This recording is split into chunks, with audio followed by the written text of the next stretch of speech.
Lalu bagaimana orang yang tidak bisa mendaya gunakan akalnya, kemampuan nurani atau jiwa atau hatinya? Kita untuk meneguhkan tauhid juga diuji oleh Allah dengan beberapa hal. Semua tunduk dan patuh pada kehendak Allah atau amanah dari Allah Subhanahu wa taala. Tetapi manusia yang menjadi ciptaan sempurna ini yang sering tidak mematuhinya. Jadi kalau kita itu memang betul-betul yakin, kita sabar yang tiada batasnya sampai kita diwafatkan oleh Allah, nantinya kita pasti menang.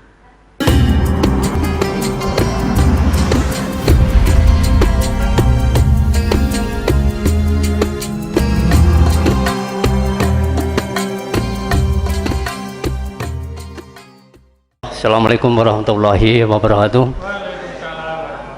Alhamdulillahilladzi arsala rasulahu bil huda wa dinil haq liyudhhirahu 'ala dini kullih walau karihal musyrikun. Asyhadu an la ilaha illallah wahdahu la syarikalah wa asyhadu anna Muhammadan abduhu wa rasulullah nabiyya ba'dah. Allahumma shalli 'ala Muhammad wa 'ala ali Muhammad kama shallaita 'ala Ibrahim wa 'ala ali Ibrahim innaka Hamidum Majid. Ya ayyuhal muslimun ittaqu haqqa tuqatih wa la tamutunna illa wa antum muslimun. Ibu-ibu dan bapak-bapak yang berbahagia, bahasan kita ada rukuk ke-20 dari surat Al-Baqarah. Secara global tadi telah disampaikan oleh pembawa acara tentang rukuk ini dari ayat yang ke-164 dari Al-Baqarah. Saya bacakan artinya. Sesungguhnya dalam ciptaan langit dan bumi dan silih bergantinya malam dan siang, dan kapal-kapal yang berlayar di lautan dengan muatan yang menguntungkan manusia, dan air yang Allah turunkan dari langit, lalu dengan itu ia hidupkan bumi setelah matinya, dan bertebaranlah di sana segala macam binatang, dan dalam kisaran angin dan awan yang didaya gunakan antara langit dan bumi adalah tanda bukti bagi orang yang berakal. Ibu bapak yang dimuliakan oleh Allah, dalam kesempatan yang berbahagia ini secara qauliyah Allah telah menyampaikan lewat ayat ini, tetapi dalam prakteknya secara kauniyah Allah itu membeberkan segala ciptaan yang ada di muka bumi ini adalah tanda bukti bagi orang yang berakal. Perlu diketahui, ini adalah menunjukkan ketauhidan Allah dalam wujud kasat mata kita secara kauniyah, secara alamiah. Matahari, planet berputar pada porosnya. Ini adalah menunjukkan rasa baktinya, rasa tunduknya kepada Sang Tauhid, yaitu Allah Subhanahu wa taala. Dalam arti ini memahasucikan Allah secara kauniyahnya, secara hukum alam. Begitu juga manusia semuanya mentauhidkan Allah secara alam. Ini terbeber dari sifat Allah, yaitu sifat Ar-Rahman, bahwa semua yang ada di muka bumi ini mengikuti sunatullah tanpa kecuali.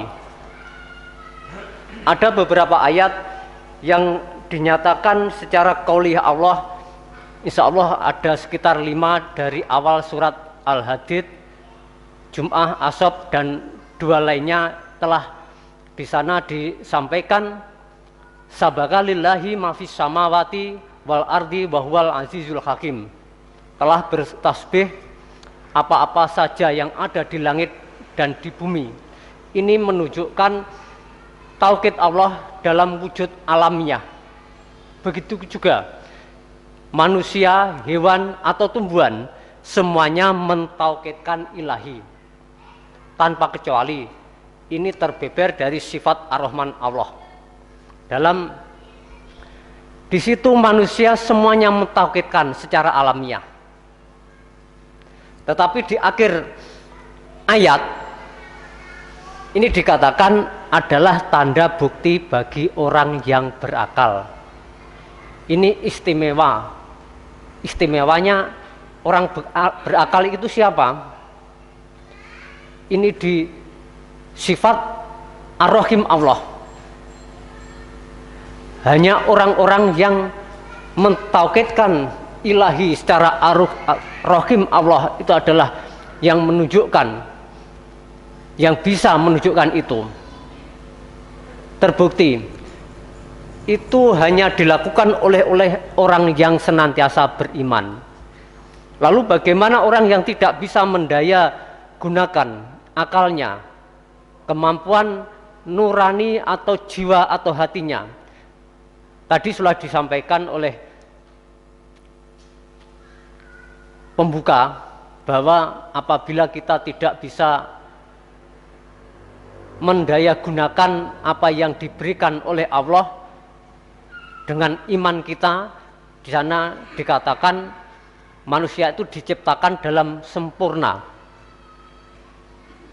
Tetapi dengan kesempurnaan itu akan dikembalikan pada yaitu suatu keadaan safilin. Ini menggambarkan hanya orang-orang tertentu yang mempunyai daya atau akal yang diberikan oleh Allah sebagaimana tanda bukti bagi orang yang berakal. Diperjelas lagi,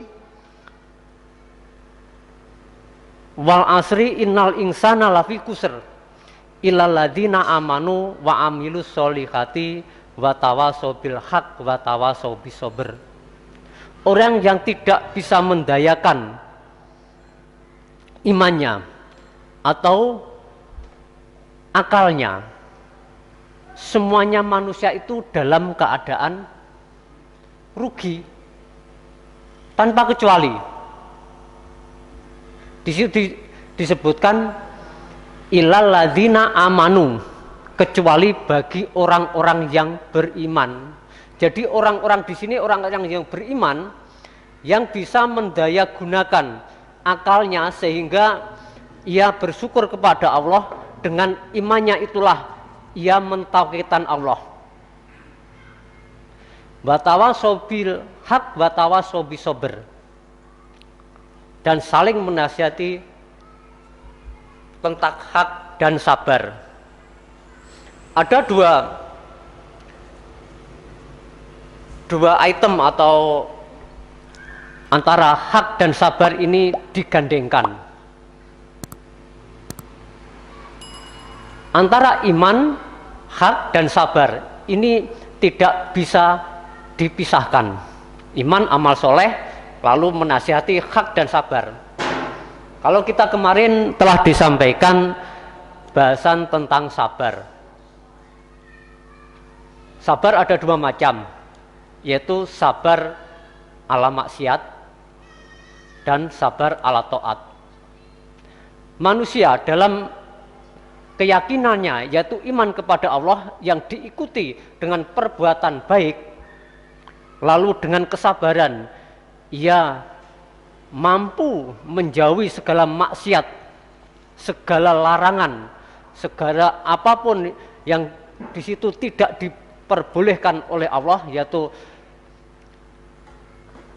apapun yang dilarang ia mampu melaksanakan. Berarti manusia itu dalam imannya tidak terjerumus atau terperosok dalam jurang kemaksiatan yang di situ akan mengakibatkan manusia itu hina. Apabila manusia itu melakukan kemaksiatan apapun yang dilarang oleh Allah, itu akan masuk jurang kehinaan atau kemaksiatan.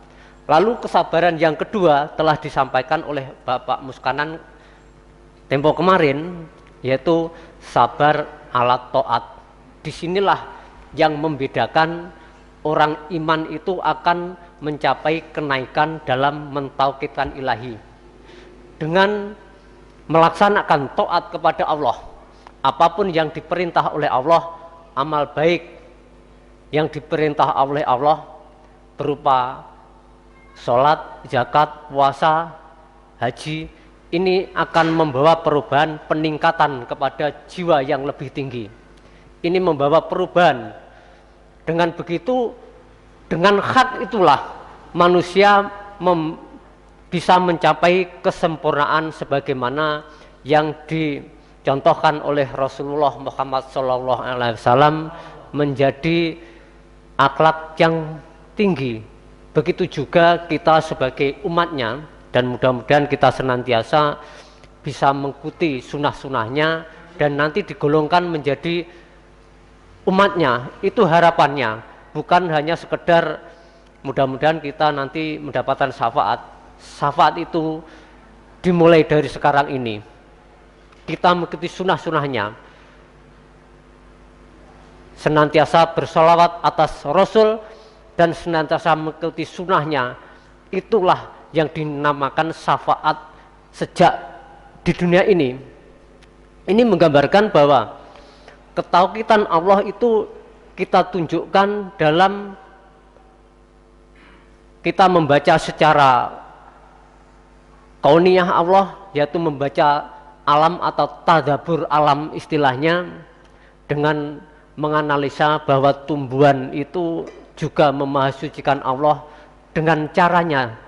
Tumbuhan, ia pertama dari bibit tumbuh menjadi dari kecil maksimal berbuah sehingga bermanfaat bagi manusia. Itu adalah wujud sujudnya tumbuhan kepada Allah SWT. Itu secara alamiah. Tetapi kita sebagai manusia yang dikaruniai yaitu ruh, kita harus bisa mendayagunakan ruh kita agar kita bisa tumbuh sebagaimana tumbuhan, bisa menghasilkan juga bermanfaat bagi manusia. Itu wujud dari iman kita mentauhidkan ilahi dalam arti kita senantiasa beriman atau berserah diri kepada Allah. Itu yang bisa sampaikan, mudah-mudahan nanti diperjelas oleh beliau Bapak Ustadz Muskanan. Saya akhiri, wabillahi taufiq wal hidayah. Wassalamualaikum warahmatullahi wabarakatuh. Assalamualaikum warahmatullahi wabarakatuh. A'udzu billahi minasyaitonir rajim. Bismillahirrahmanirrahim. Alhamdulillahirabbil alamin. Nahmaduhu wa nusolli ala Muhammadin Rasulil Karim wa khataman nabiyyin. La nabiyya ba'dahu ila yaumiddin. Asyhadu an la ilaha illallah wahdahu la syarikalah wa asyhadu anna Muhammadan abduhu wa rasuluh alladzi la nabiyya ba'dah.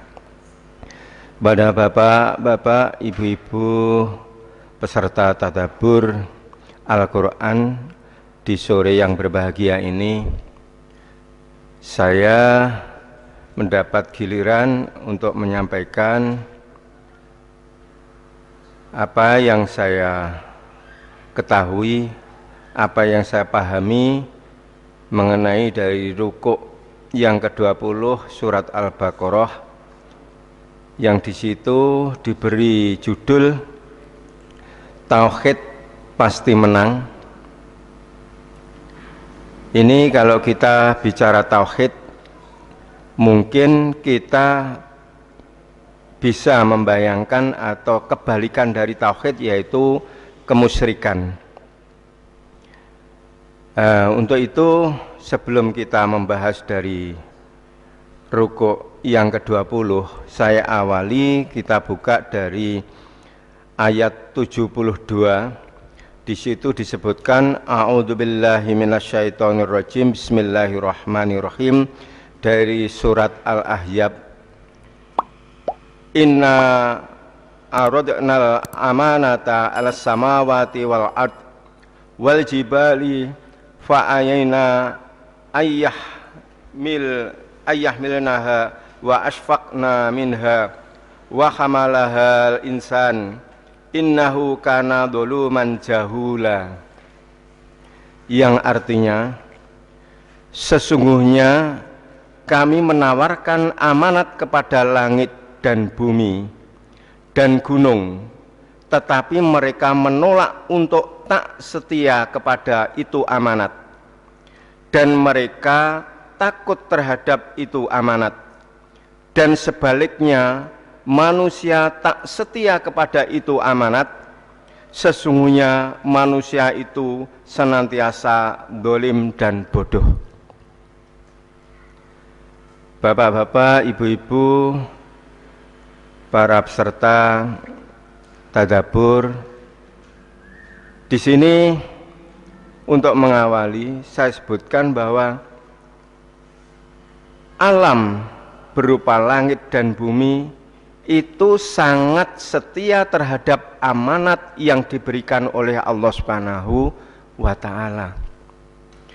Kalau saya ikut kajian di saudara kita, mungkin sebaliknya, alam semesta ini tidak kuat menanggung amanat dari Allah, tapi manusia menerima amanat itu.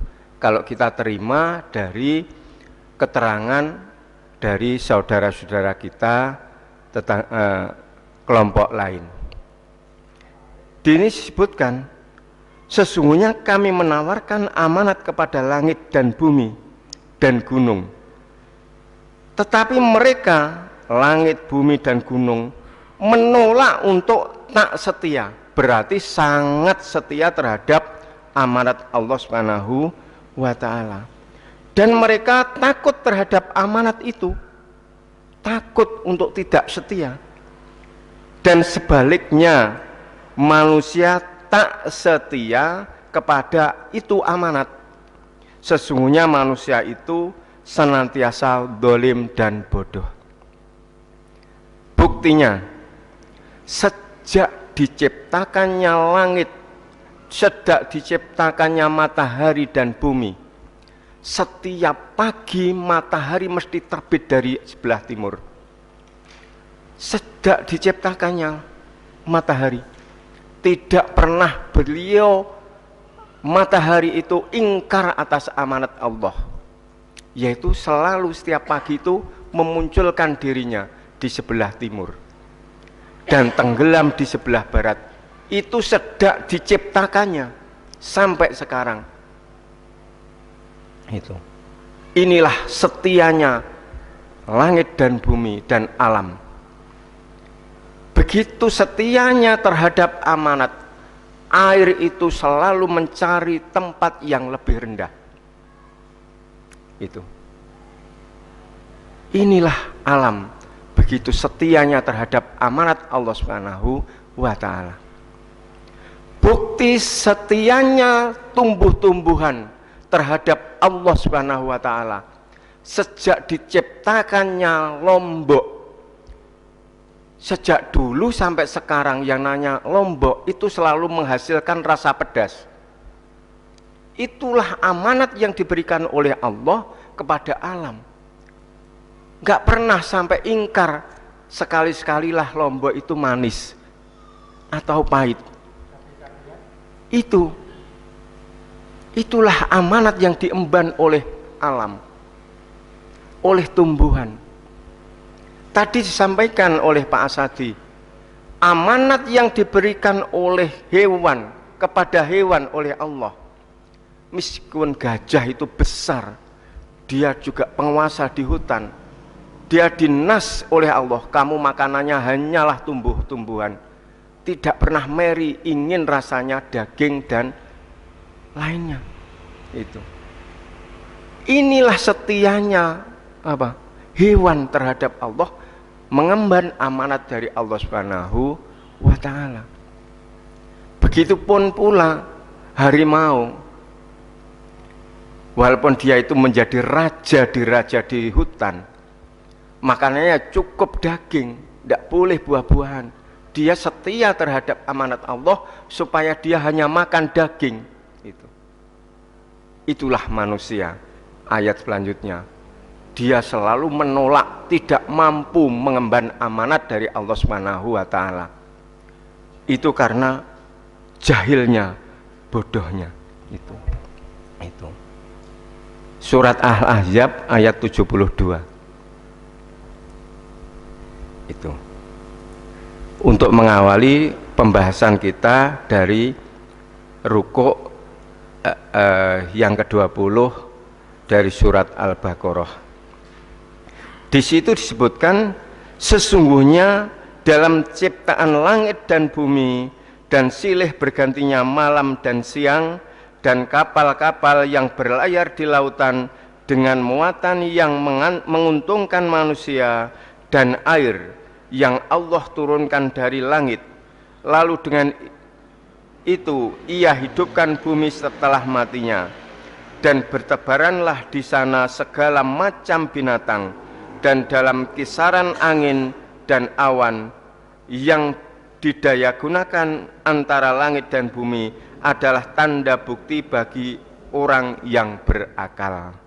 Nah ini, jadi terciptanya langit dan bumi, tumbuh-tumbuhan dan alam sekitar, kalau tadi menyatakan Pak Asadi adalah untuk memanjakan manusia, ini adalah untuk kepentingan manusia sebagai umatan yang menjadi umat yang unggul, menjadi umat pilihan Allah Subhanahu wa Ta'ala.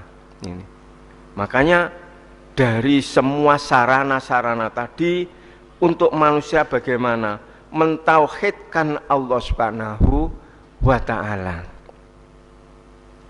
Itu ayat selanjutnya setelah beri sarana bermacam-macam, sebelum kita meneguhkan ketauhidan kita, dari rukuk yang kemarin disebutkan, kita untuk meneguhkan tauhid juga diuji oleh Allah dengan beberapa hal, berupa ketakutan, kelaparan, kehilangan lain-lainnya.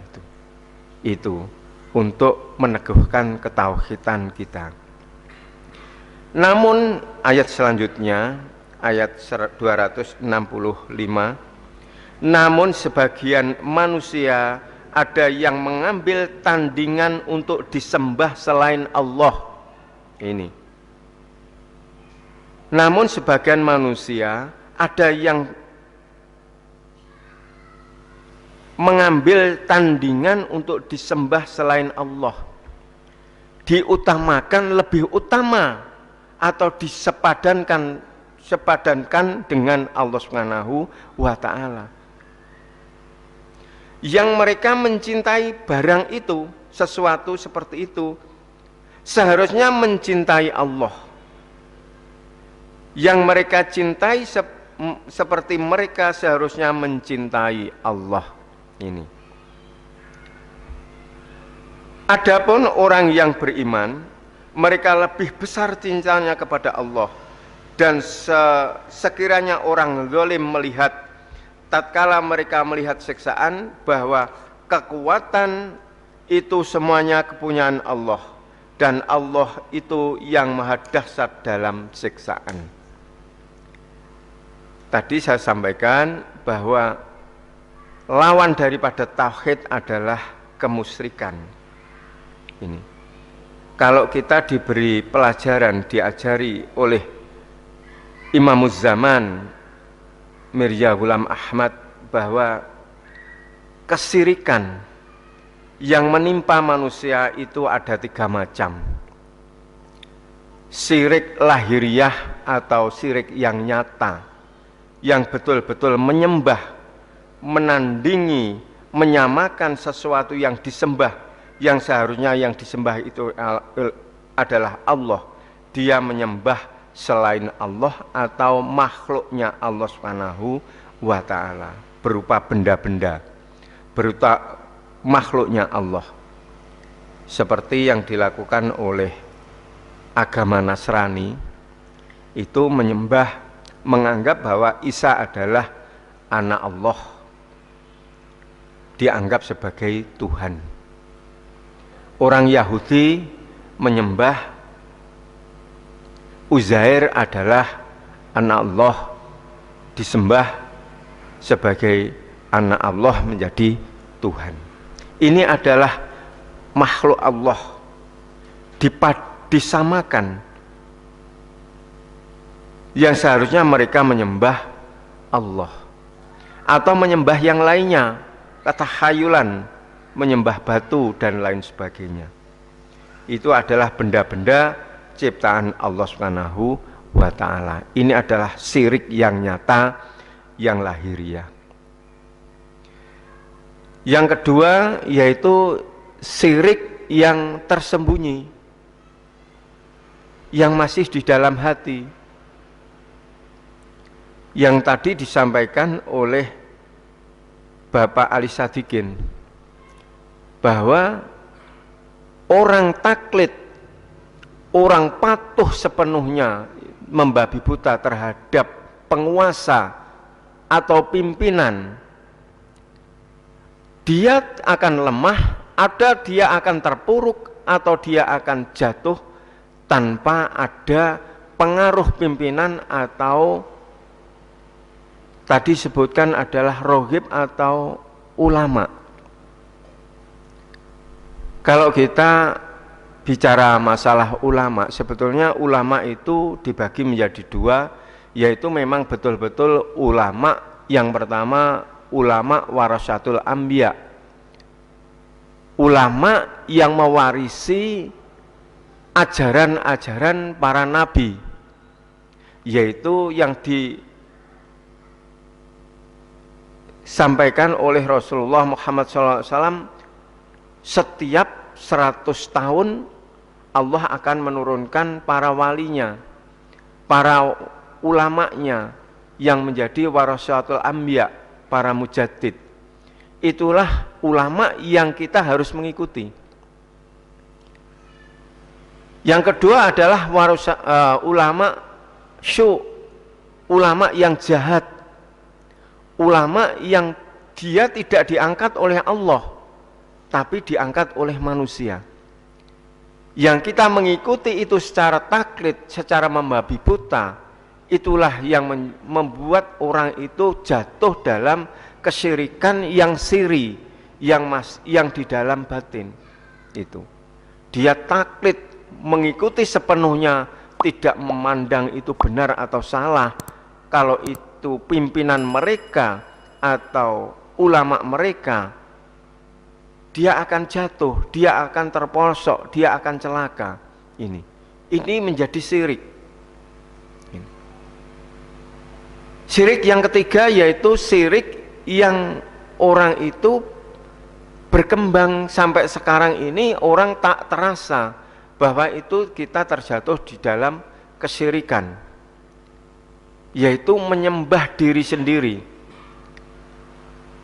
Adanya engkau menjadi pandai, adanya engkau menjadi orang baik, adanya engkau menjadi orang yang kaya raya, adanya engkau menjadi orang sukses. Itu merasa ini adalah daya upaya kita, daya upaya mereka sendiri, tanpa melibatkan ini adalah karunia dari Allah Subhanahu wa ta'ala. Kalau bukan karena ilmu saya masalah pertanian, tanaman saya tidak akan sukses sesukses ini. Ini adalah satu kesyirikan yang menimpa, kadang-kadang menimpa diri kita. Karena kita sudah pandai membaca iklim, bisa pandai membaca benih yang unggul dan lain sebagainya, merasa sudah pandai, tanpa melibatkan Anda, ini adalah karunia dari Allah Subhanahu wa ta'ala. Ini bentuk kesyirikan. Inilah tandingan-tandingan yang kita sembah, yang kita tidak terasa, merasa bisa sendiri. Ini yang mereka cintai, mereka sayangi, seperti mereka seharusnya mencintai Allah Subhanahu wa taala. Dari akhir dari ayat ini Allah berfirman, dan sekiranya orang zalim melihat tatkala mereka melihat siksaan bahwa kekuatan semuanya adalah kepunyaan Allah Subhanahu wa taala. Ini semua kekuatan itu dari Allah Subhanahu wa taala. Makanya setelah kita menyelesaikan aktivitas apapun di dalam kebaikan, di dalam ibadah, di dalam kita pengabdian dari Allah Subhanahu wa taala, yang perlu kita ucapkan pertama-tama kali yaitu syukur kepada Allah Subhanahu wa taala. Alhamdulillahirabbil alamin, la haula wala quwata illa billahil aliyil azim. Kita setelah menyelesaikan sholat, kita salam, assalamualaikum, assalamualaikum. Kita yang perlu kita ucapkan pertama-tama kali yaitu syukur kepada Allah, sudah diberi kekuatan oleh Allah menunaikan berupa ibadah sholat. Alhamdulillahirabbil alamin, la haula wala quwata illa billahil aliyil azim. Ini untuk kita mewujudkan yaitu ketauhidan supaya secara kualitas di dalam diri kita masing-masing betul-betul tauhid yang menang. Karena judul dari ayat ini adalah tauhid pasti menang. Kita harus mewujudkan kemenangan tauhid di dalam individu pribadi kita masing-masing secara kualitas maupun diusahakan secara kuantitas organisasi. Jadi kita bersama-sama boleh menang secara sendiri yaitu secara kuantitas, secara kualitas boleh kita berjamaah supaya tauhid kita menang secara kuantitas bersama-sama gitu.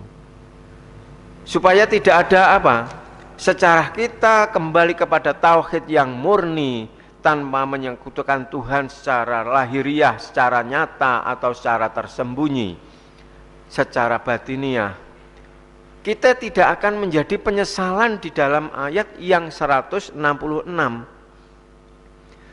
Tatkala orang-orang yang dianut melepaskan diri dari orang-orang yang menganut ini. Kalau kita taklid, patuh tunduk kepada pimpinan kita secara membabi buta tanpa ada seleksi, nanti di yaumil akhir, di akhir-akhirnya kita dimintai pertanggungjawaban, ternyata semuanya melepaskan diri, semuanya menanggung dirinya masing-masing. Dan sekiranya mereka melihat siksaan dan putuslah ikatan mereka ini. Makanya betul sekali apa yang disampaikan oleh Pak Ali Sadikin, kita tidak boleh taklid secara membabi buta terhadap pimpinan, terhadap penguasa. Semuanya nanti kita akan dimintai pertanggungjawaban kita masing-masing. Dalam surat Al-Baqarah rukuk yang ke-20 judulnya yaitu tauhid pasti menang. Berhubung agama itu suatu keyakinan, bukannya manusia, bukannya bangsa. Jadi yang dimaksud menang di sini yaitu menang keyakinan kita, pasti menang. Seperti yang tadi diutarakan saudara ketua, bahwa ini ada hubungannya dengan kesabaran. Tadi sudah dijelaskan, sabar itu ada dua macam, yaitu sabar dalam menghindari larangan Allah dan maksiat kepada Allah, dan sadar dalam menjalankan perintah-perintahnya Allah. Jadi kita sabar itu, yaitu saya pernah mengutarakan sabar itu tidak ada batasnya. Tidak ada batasnya. Karena kita itu kan diperintahkan mohonlah pertolongan kepada Allah, sabar dan sholat. Jadi tidak ada batasnya. Jadi kalau kita itu memang betul-betul yakin kita sabar yang tiada batasnya sampai kita diwafatkan oleh Allah, nantinya kita pasti menang. Itu pasti itu. Kalau tidak percaya ya boleh dicoba sampai kita diwafatkan.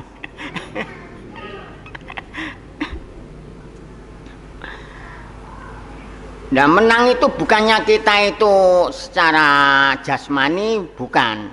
Jadi secara rohani. Seperti misalnya ya, setiap orang melangkah, setiap orang bekerja pasti mengalami musuh. Suatu misalnya seperti saya ya, tadi yang profesi petani buat judul yaitu perumpamaan dalam pertanian. Yang jualan yaitu masalah takeran. Dan saya berhubung saya itu profesi saya yaitu istilah orang desa itu manjing di bangunan, saya pun juga akan mengumpamakan yaitu suatu bangunan.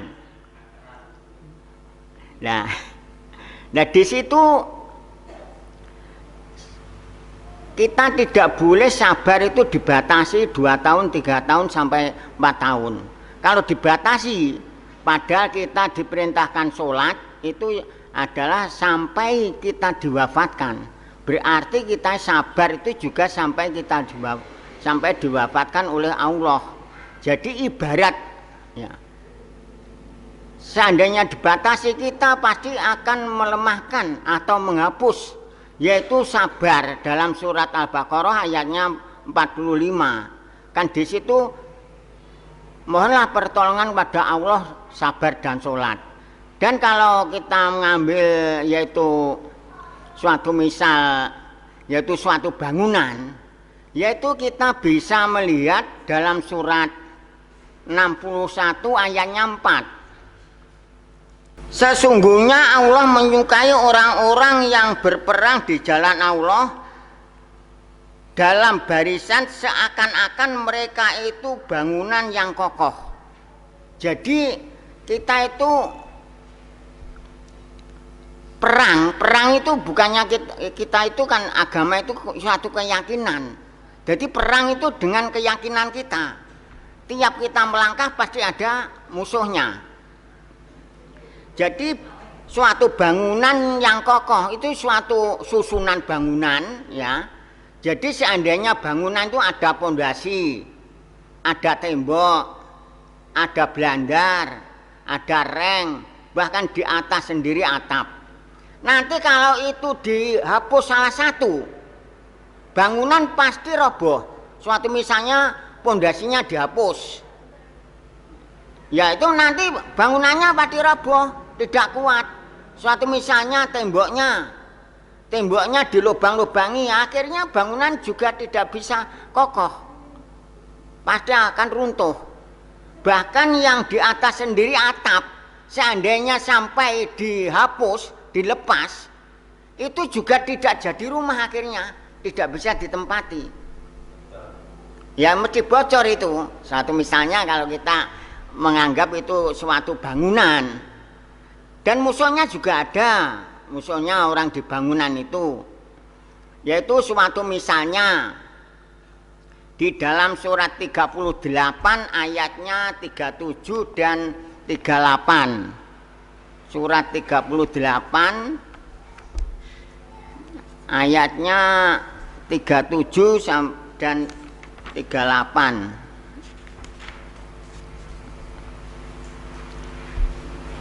Dan setan-setan setiap ahli bangunan dan juru selam dan lain-lainnya yang dibelenggu dengan rantai. Jadi orang bangunan itu seperti saya itu, musuh kita adalah setan-setan itu. Selalu mempengaruhi. Nah itu musuh kita. Kalau kita itu iman pada Allah, kita pasti akan menang. Tapi kalau kita tidak iman, akhirnya mengikuti ajaan-ajaan nafsu setan itu, nanti kita bisa terjerumus. Dan mudah-mudahan kita itu, yaitu kita ditempatkan di ayat 38 dan lain-lainnya yang dibelenggu dengan rantai. Jadi kita harus bisa belenggu itu. Kita sendiri yang kita belenggu. Kalau kita tidak bisa belenggu, akhirnya kita akan kalah. Akhirnya kita tidak jadi menang itu. Itu suatu misalnya kalau dalam bangunan itu ya. Dalam bangunan. Ada lagi yaitu dalam surat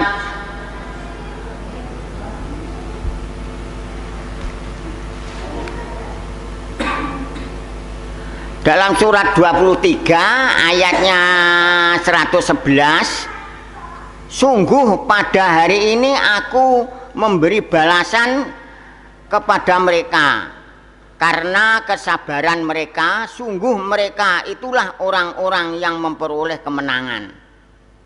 Jadi kita itu seandainya saya ya waktu kerja itu bisa belenggu, saya menang sama setan, Tuhan itu akan ganjar kita. Sungguh pada hari ini aku memberi balasan kepada mereka karena kesabaran mereka, sungguh mereka itulah orang-orang yang memperoleh kemenangan. Ya. Kita itu musuh kita adalah setan. Jadi kita harus bisa seandainya ada pengaruh dalam hati kita untuk tidak meluruskan yaitu pekerjaan kita, kita itu akhirnya akan mendapat siksaan. Tapi kalau kita bisa menang, yaitu kita akan mendapat pahala. Ada lagi yaitu dalam surat 24, surat 24 ayatnya 52. Dan barang siapa taat kepada Allah dan Rasulnya serta takut kepada Allah dan bertakwa kepadanya, mereka itulah orang-orang yang mendapat kemenangan. Jadi orang itu yang mendapat kemenangan yaitu seperti yang disampaikan saudara ketua, yaitu orang yang sabar itu tadi, yaitu dan barang siapa taat kepada Allah dan Rasulnya serta takut kepada Allah dan bertakwa kepadanya, mereka itulah orang-orang yang mendapat kemenangan.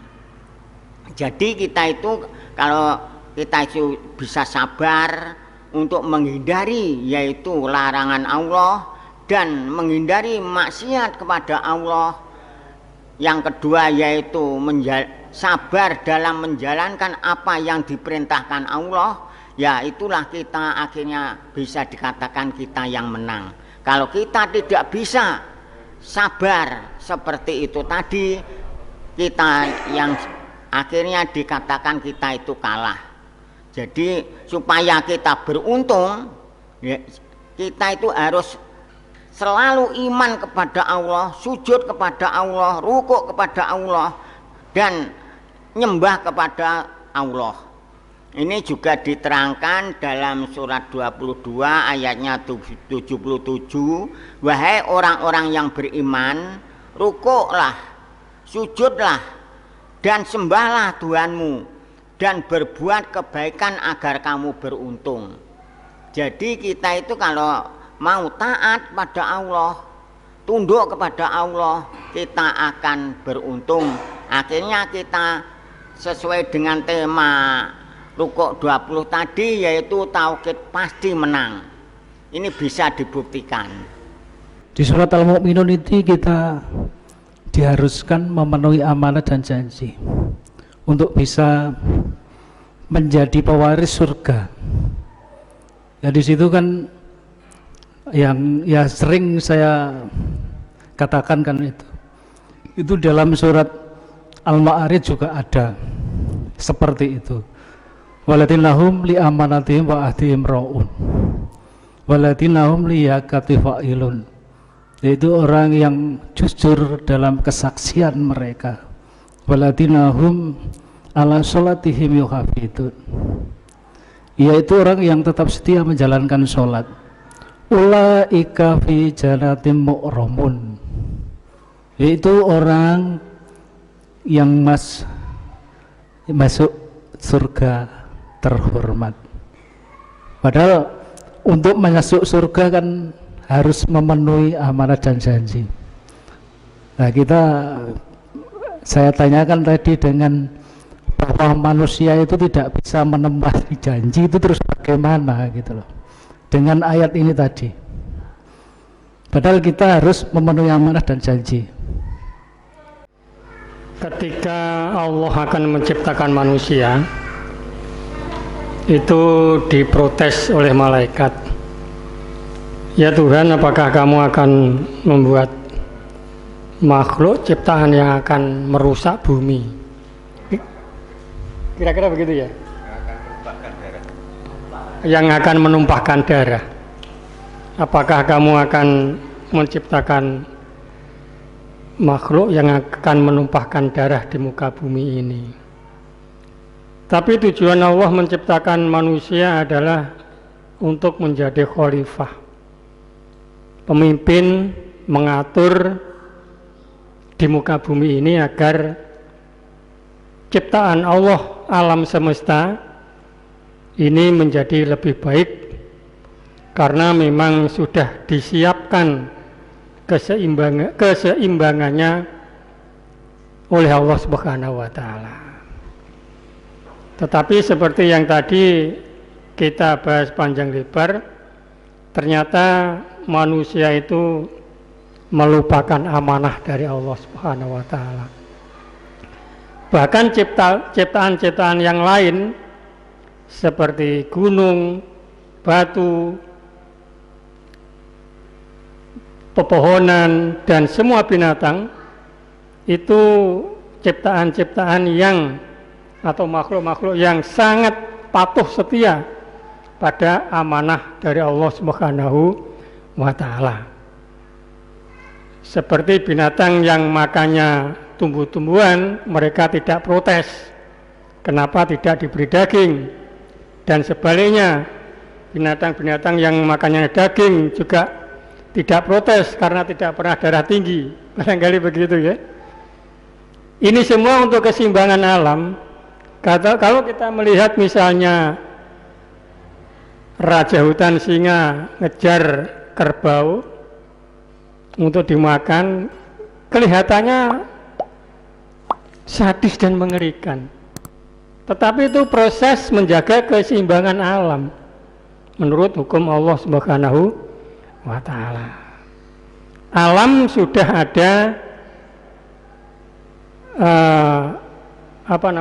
ciptaan-ciptaan yang itu semua bisa mengatur keseimbangannya masing-masing. Kalau ada namanya hewan-hewan yang merusak, Allah juga memberikan hewan-hewan yang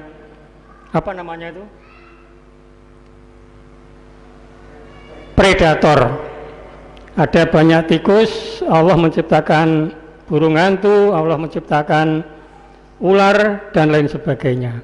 Nah, semua tunduk dan patuh pada kehendak Allah atau amanah dari Allah Subhanahu wa Ta'ala. Tetapi manusia yang menjadi ciptaan sempurna ini yang sering tidak mematuhinya, sehingga burung hantu ditembak, dibedil, kemudian ular ditangkap, dijual. Kemudian yang berkembang apa? Tikus. Ketika tikus berkembang merusak tanaman, orangnya sendiri yang susah. Seperti burung-burung yang berkeliaran itu ditembaki. Terus ada hama yang namanya belalang. Ketika merusak tanaman, manusianya yang susah karena memang tidak amanah gitu loh. Karena tidak amanah. Padahal semua sudah ada predatornya masing-masing. Seperti jenis jamur-jamuran juga begitu. Jadi ada jamur yang merusak sifatnya, tapi ada jenis jamur yang membunuh jamur yang merusak itu, gitu loh. Kemudian ada virus yang merusak tanaman, tetapi Allah juga menciptakan virus yang membunuh virus itu sendiri. Jadi semua seimbang. Nah, kalau virus corona bagaimana? Itu karena memang manusianya sudah kebangetan gitu loh. Jadi diingatkan dengan berbagai macam cara sudah nggak bisa, Allah yang membuat virus yang mendunia, kemudian manusianya yang susah sendiri gitu. Manusianya yang susah sendiri. Karena apa? Ya memang karena perbuatannya manusia itu sendiri gitu loh. Wong semua sudah dibuat seimbang kok. Kalau semua amanah itu kita jalankan dengan baik, insya Allah tidak akan terjadi hal-hal yang sifatnya mengerikan atau sifatnya membuat ketakutan. Inilah yang perlu kita perhatikan. Jadi apapun yang terjadi di muka bumi ini sudah direncanakan oleh Allah Subhanahu wa taala untuk membuat semua itu berimbang kembali. Demikian, terima kasih. Billahi taufiq wal hidayah. Assalamualaikum warahmatullahi wabarakatuh.